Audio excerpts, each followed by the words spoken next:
estudiando ahora los sólidos geométricos con los temas de prisma y cilindro, ¿no? A ver, iniciamos estudiando el prisma. El prisma viene a ser un poliedro, ¿no? Un poliedro que tiene dos caras que van a estar siempre en planos paralelos. A esas caras se le va a denominar bases. Acá en cada uno. Todo prisma va a tener dos bases, las cuales, como se ha dicho, están en planos paralelos y también van a ser congruentes.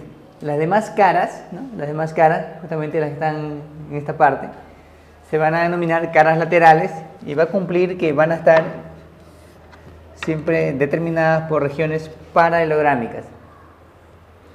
Muy bien, esto viene a ser la denominada cara lateral. Cara lateral. Muy bien.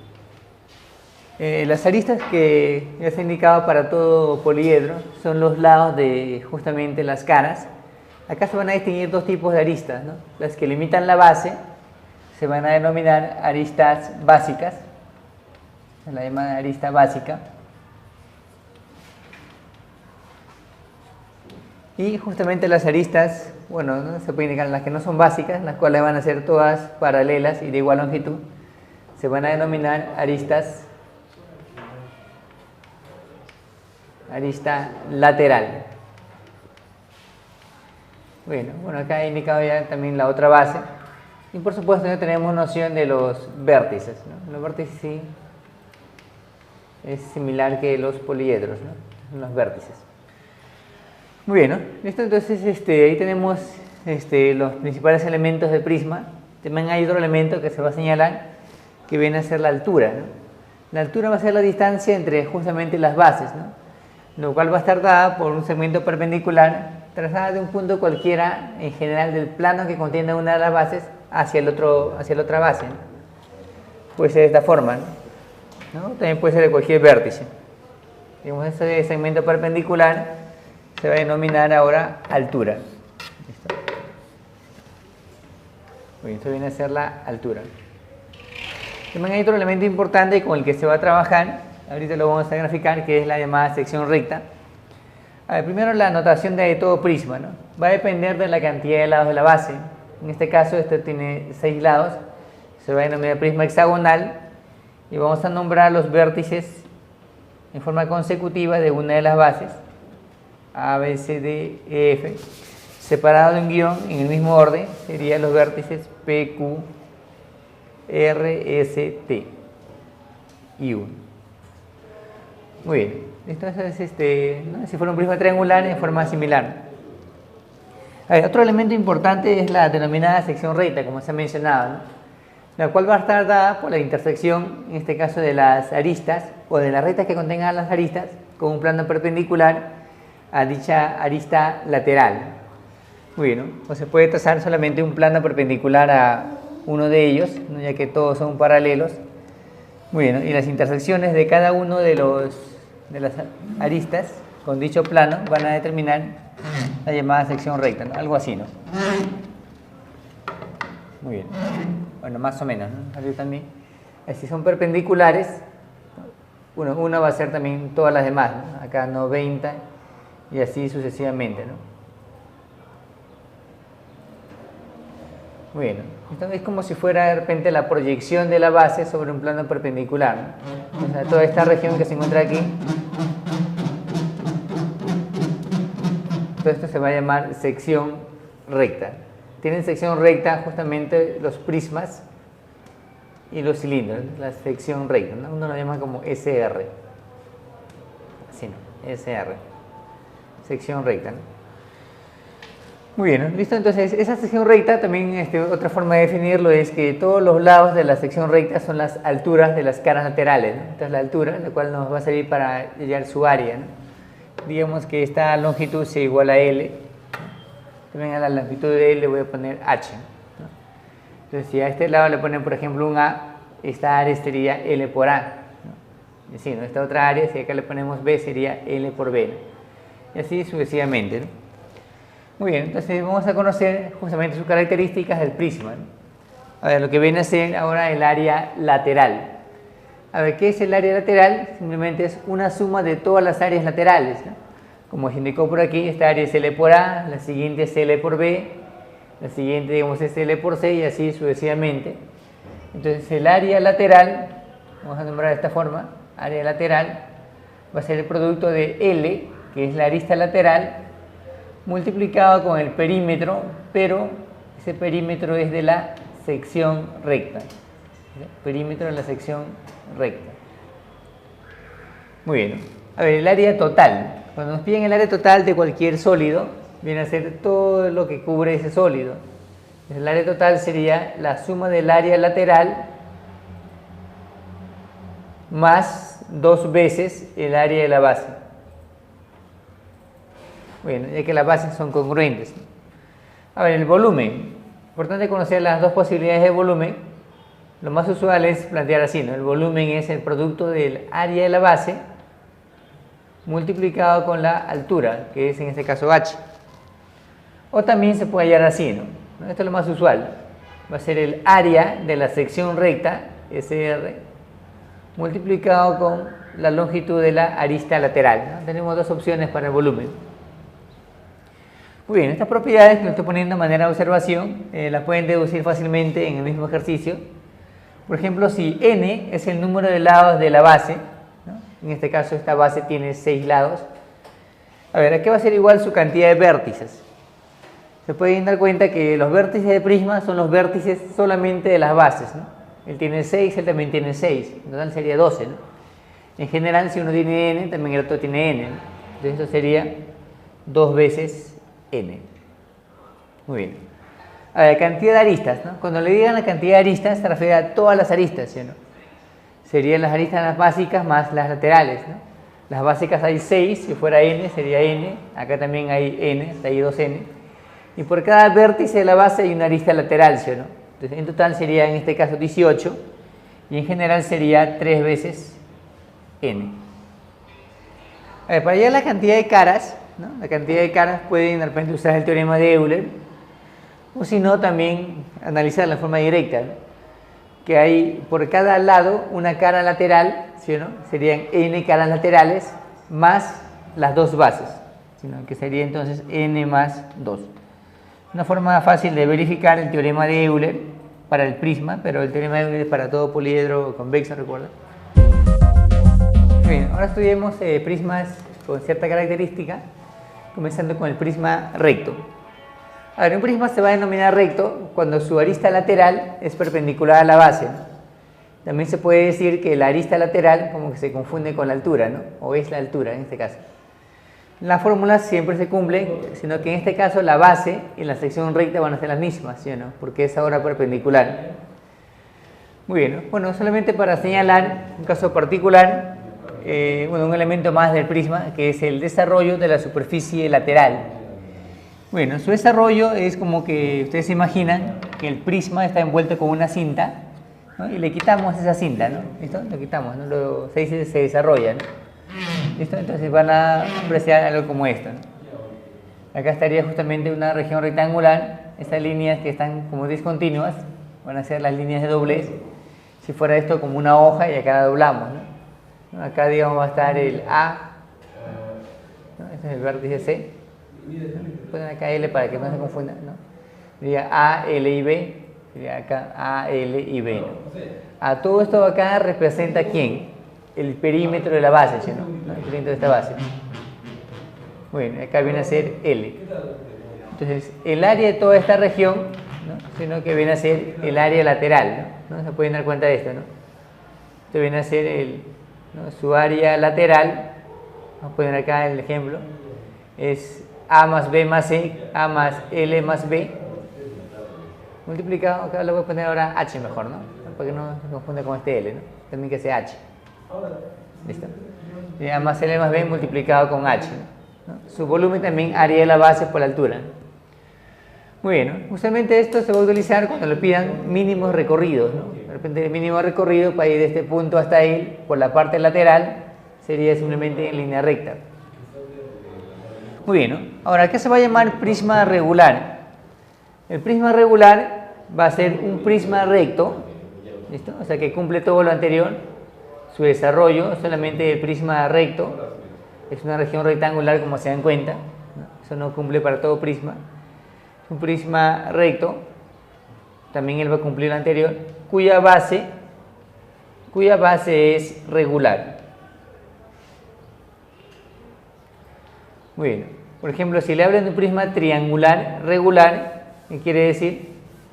Por ejemplo, si es un prisma triangular regular, quiere decir que la base viene a ser un triángulo equilátero y por supuesto las caras laterales van a ser perpendiculares a la base. Allá las caras laterales todas van a tener regiones rectangulares que van a ser todas congruentes. Ojo, ¿no? Cuando es un prisma regular, no necesariamente A es igual a H, ¿no?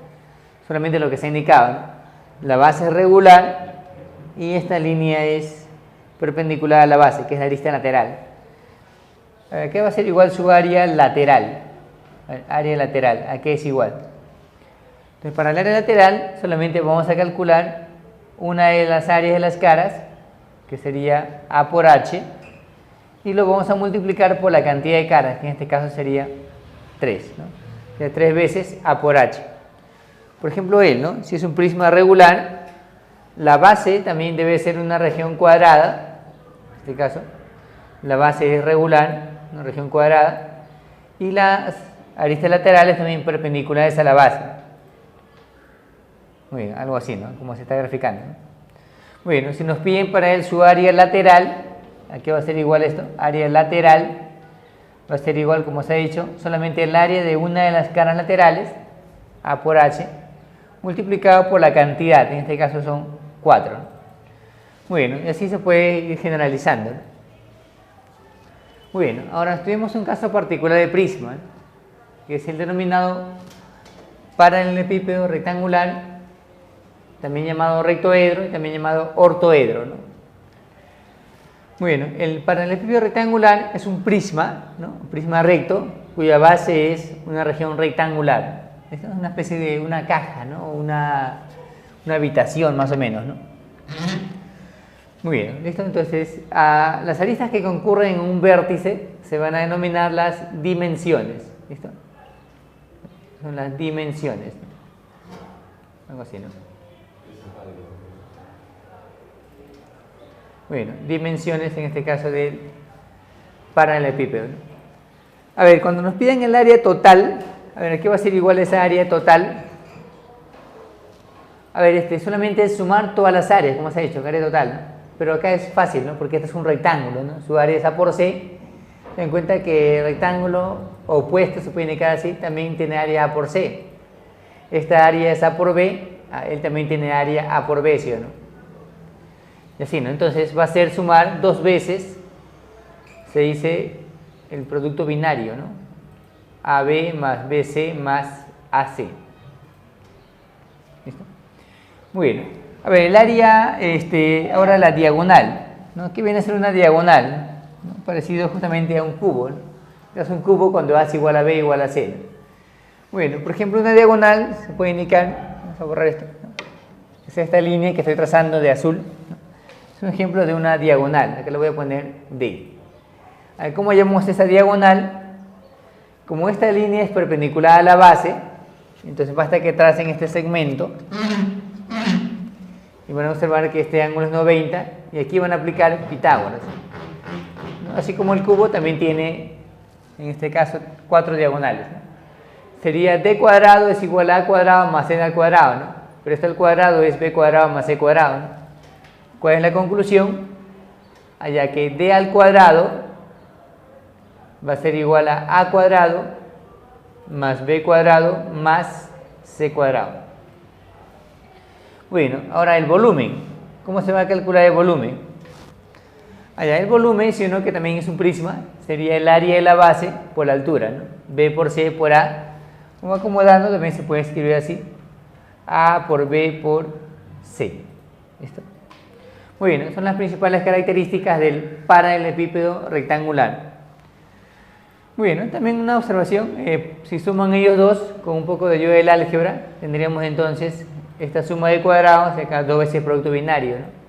Entonces acá se puede indicar de manera de observación, ¿no? Una observación pequeña nomás, que la suma de las dimensiones del paralelepípedo A más B más C al cuadrado, ¿a qué va a ser igual? Sería A cuadrado más B cuadrado más C cuadrado, lo cual es D cuadrado, y está sumado con 2 veces el producto binario, ¿no? Que sería el área total. Muy bien, ¿no? ¿Listo? Ahora estudiemos el caso del cilindro, ¿no? Muy bien, ¿no? A ver, cilindro, ¿no? Cilindro, así como el prisma, también se puede indicar en general, ¿no? Las bases van a estar siempre en regiones paralelas y son regiones curvas, no necesariamente circulares, ¿no? Algo así, ¿no? Muy bien, que cumple todo lo anterior, ¿no? Estos segmentos ya no se van a denominar aristas laterales, sino van a ser las llamadas generatrices, ¿no? Todas van a ser iguales, ¿no? Muy bien, se cumple todo lo que se ha dicho, también tiene sección recta, sino que el cilindro que nos va a interesar es el cilindro circular recto. Cuando esta base es un círculo y estas generatrices son perpendiculares a la base. Muy bien, entonces en el gráfico se ha planteado justamente un cilindro circular recto, la base es un círculo y estas líneas vienen a ser las llamadas generatrices. Pues a él le ponemos acá su nombre, es la generatriz. Otra manera de generar el cilindro de revolución, o con el cilindro circular recto, también llamado de revolución, es justamente ello, ¿no? A partir de una región rectangular que va a girar en torno a uno de sus lados 360 grados, ¿no? Cuando este segmento gira, sino que se va a formar un círculo, cuyo radio viene a ser R. Este segmento L, cuando gira, va a ser justamente la generatriz, ¿no? Muy bien, ¿no? A la línea que une los centros se le suele denominar eje, que también es igual justamente a la longitud de la generatriz. Y ahora sí, por ese eje trazan un plano que justamente corta el cilindro, bueno, de hecho lo voy a cortar. Esta región que estoy sombreando se va a denominar sección axial. Tienen sección axial, atención, solamente los sólidos de revolución. ¿Y cómo se define? Con la intersección de un plano que contenga el eje con el sólido, en este caso sería el cilindro, ¿no? A ver, nos va a interesar sus características. Vamos a comenzar con las más sencillas, que viene a ser el volumen. Así como el prisma, por eso es que se estudian juntos. El volumen es el producto del área de la base, que sería pi r cuadrado, área de la base, multiplicado con la altura. En este caso coincide con la generatriz, L. Muy bien. Ahora, ¿cómo se va a calcular el área lateral? ¿No? A ver, el área lateral, ¿no? Así como el cilindro, vamos a plantear su desarrollo. Acá más práctico porque es como si fuera un tarro de leche. Ustedes le quitan la etiqueta, más o menos por aquí, a manera de observación lo planteamos. Si le quitamos la etiqueta al tarro de leche, más o menos todos han hecho ese procedimiento, ¿no? Digamos que han hecho un corte preciso. Y justamente se va a observar aquí lo que se llama su desarrollo, ¿no? ¿Listo? A ver, el desarrollo de la parte lateral justamente va a ser equivalente a una región rectangular, ¿no? Es el desarrollo de la superficie lateral. Se dan cuenta que es la manera, ¿no?, de fabricar superficies de cilindros de revolución. A ver, ¿cuáles son sus dimensiones de ese rectángulo?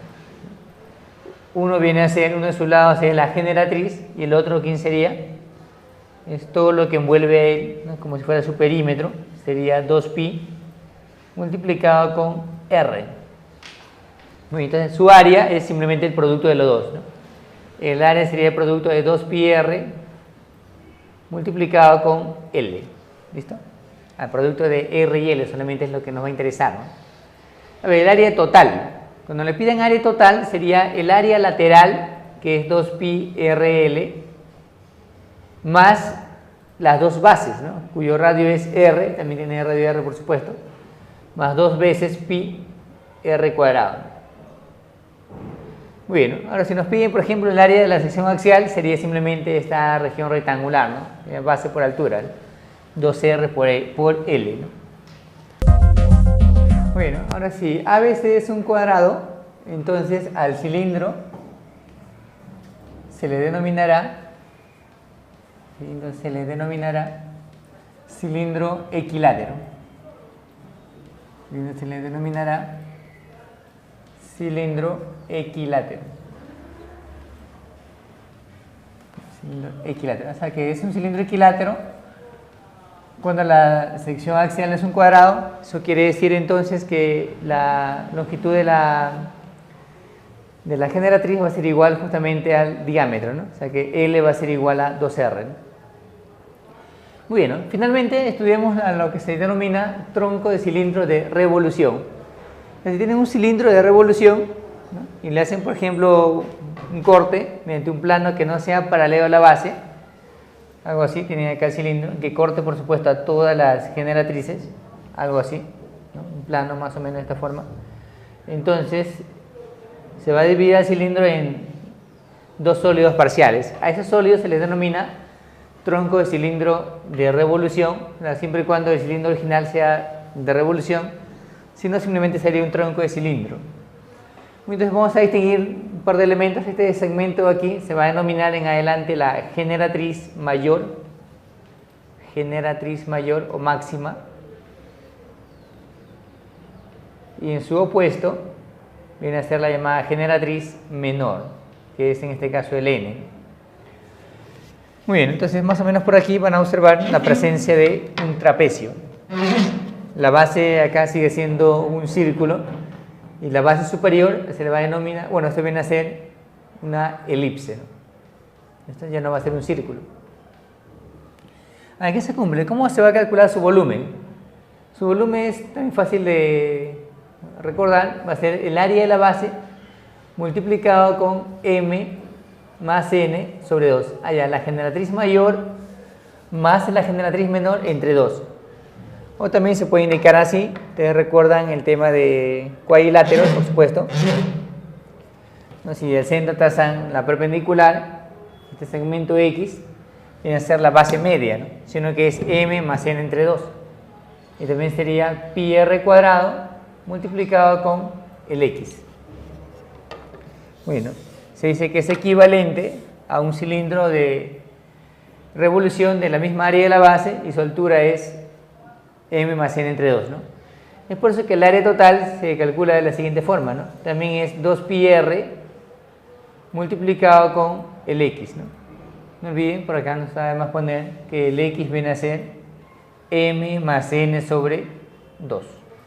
Muy bien, entonces esta figura es muy importante, ¿no? Es como de repente si tienen un cilindro, a veces problemas reales, ¿no? Digamos, tiene agua, un líquido hasta cierta altura, luego le dicen que se va a inclinar, ¿no?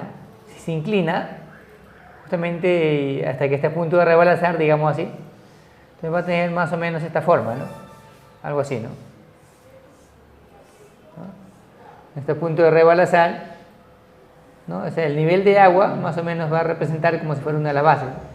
Y acá todo esto va a ser un tronco de cilindro, ¿no? Bueno, básicamente se usa para este tipo de problemas. Bien, ahora vamos a resolver unos problemas sobre el tema de prisma y cilindro. A ver, en la pregunta 1 que se ha planteado le dicen, en el gráfico se muestra un prisma regular, o sea que la base de él tiene que ser equilátera porque es triangular. Le dicen que el volumen es 8 raíz de 3, nos piden calcular X, ¿no? El X viene a ser la longitud de la arista lateral. Como es un prisma regular, ¿no?, se puede indicar aquí los 90 grados, así, ¿no? Muy bien, y hay un dato más, ¿no?, que esa línea de azul llega al punto medio, M es punto medio, vamos a ponerle aquí A, y también es el valor de A, y también que AB es igual a AM, ¿no? Pero este segmento que está aquí es la arista, ¿no?, que vale 2A, arista básica, ¿no? O sea, también debe ser 2A porque es equilátero, se dijo. Y arriba lo mismo, ¿no? 2A y también todo 2A, ¿no? El dato es que AB es igual a AM, o sea que este AM viene a ser también 2 veces A. Ahora sí, ya están los datos puestos en el gráfico. También el dato es que el volumen es igual a 8 raíz de 3. Es el dato, ¿no? Muy bien, entonces, a ver, analicemos, ¿no? Como ya el X, ya están todos los datos.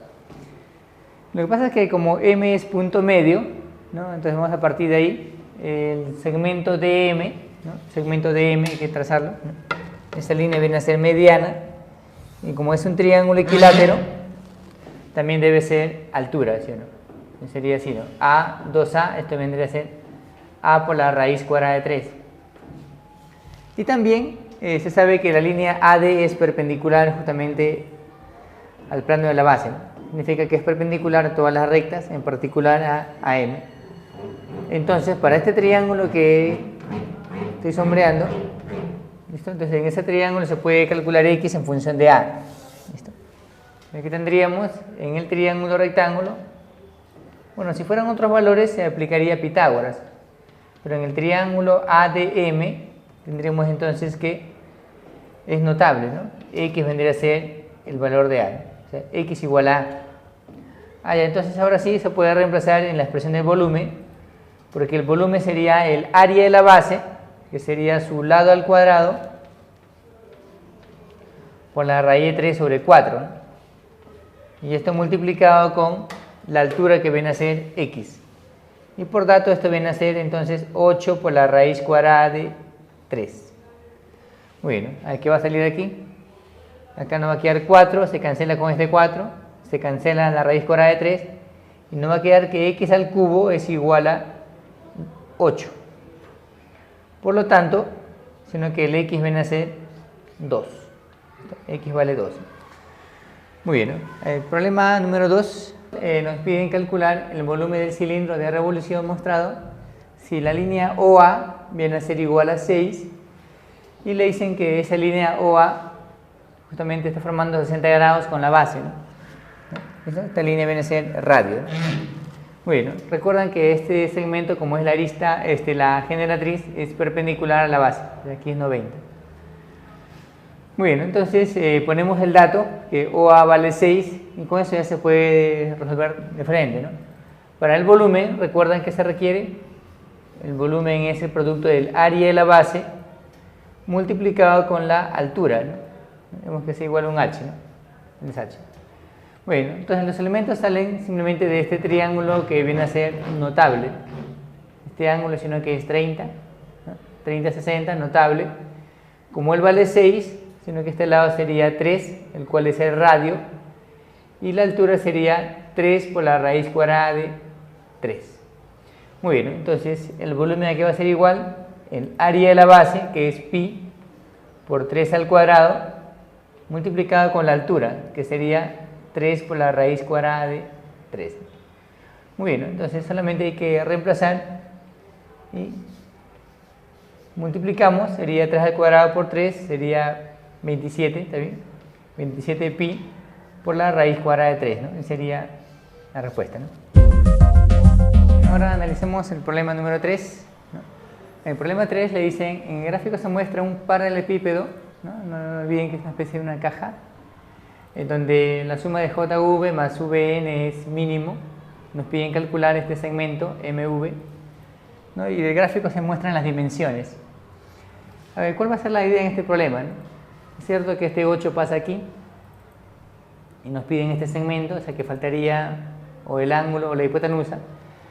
Muy bien, ¿no? Entonces en realidad el problema está en cómo aprovechar que esta suma sea mínima, ¿no? ¿Listo?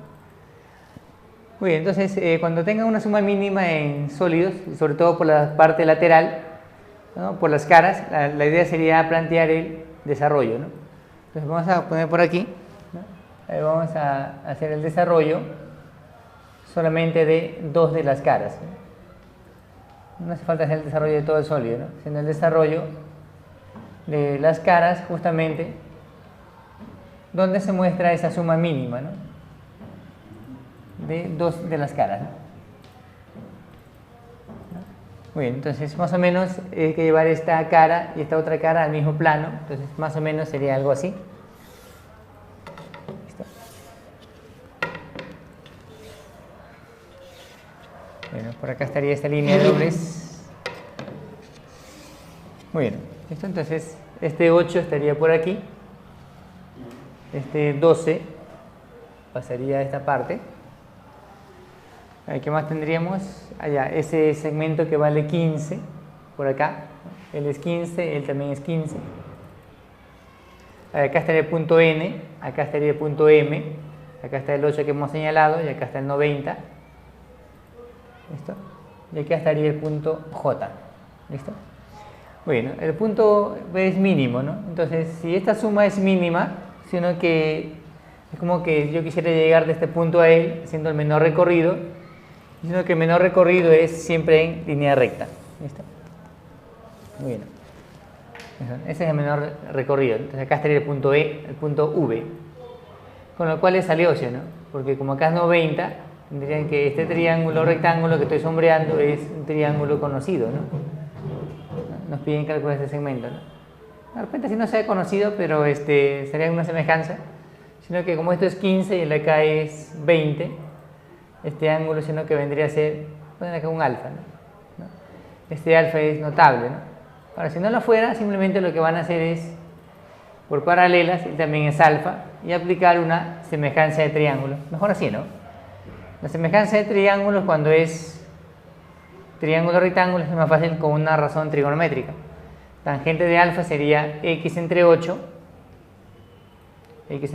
y la tangente de alfa sería 15, ¿no? Entre todo este lado, que sería 20. Muy bien, ¿listo? Entonces, resolvemos esto, multipliqué en aspa, si no van simplificando, y ahí tenemos el valor de x. A ver, ustedes modifican, el x viene a ser igual a 6, ¿no? Muy bien, ¿no? En realidad este ángulo es aproximadamente 37, ¿no? Pero en general es así.